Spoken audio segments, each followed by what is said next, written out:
दिल्लीतील Lal Qila metro station समोर कारमध्ये भीषण स्फोट, 9 जणांचा मृत्यू, काही जण जखमी.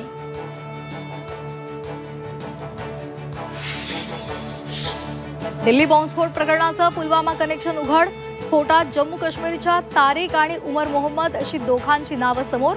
स्फोटासाठी वापरण्यात आलेली कार तारिकची असल्याची माहिती.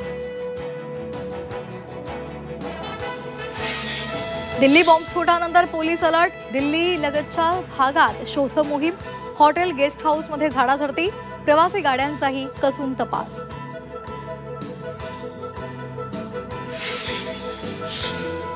दिल्ली स्फोट प्रकरणामध्ये गृह मंत्रालयामध्ये आज महत्त्वाची बैठक होण्याची शक्यता. सकाळी 11 वाजता बैठकीचं आयोजन करण्यात आल्याची माहिती. बैठकीमध्ये एनआयए, दिल्ली पोलीस आणि इंटेलिजन्स ब्युरो उपस्थित राहण्याची शक्यता.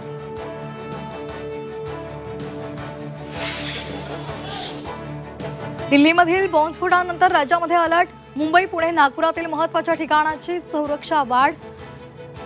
पोलिसांचीही गस्त वाढवली, नागरिकांना सतर्क राहण्याचं आवाहन.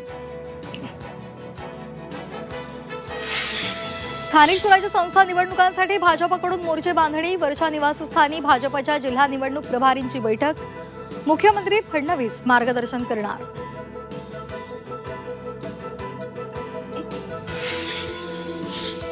स्थानिक स्वराज्य संस्था निवडणुकांच्या पार्श्वभूमीवर आज महाविकास आघाडीची महत्त्वाची बैठक.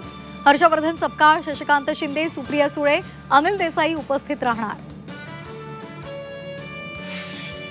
अंजली दमानिया आज महसूल मंत्री चंद्रशेखर बावनकुळेंची भेट घेणार. झी 24 तासनं उघड केलेल्या जमीन गैरव्यवहार प्रकरणाचे पुरावे सादर करणार.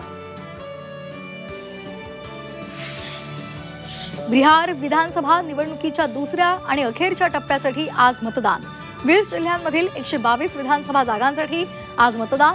11 मंत्र्यांची प्रतिष्ठा पणाला. एमसी अध्यक्षपदाच्या निवडणुकीत अजिंक्य नाईक यांची बिनविरोध निवड. सलग दुसऱ्यांदा नाईकांच्या गळ्यात अध्यक्षपदाची माळ. पुणे पोलिसांचं निलेश घायवळ प्रकरणी ईडीला पत्र. निलेश घायवळच्या संपत्ती आणि आर्थिक व्यवहाराचा ईडीकडून तपास होणार. कोट्यवधी रुपयांचे आर्थिक गैरव्यवहार झाल्याची माहिती.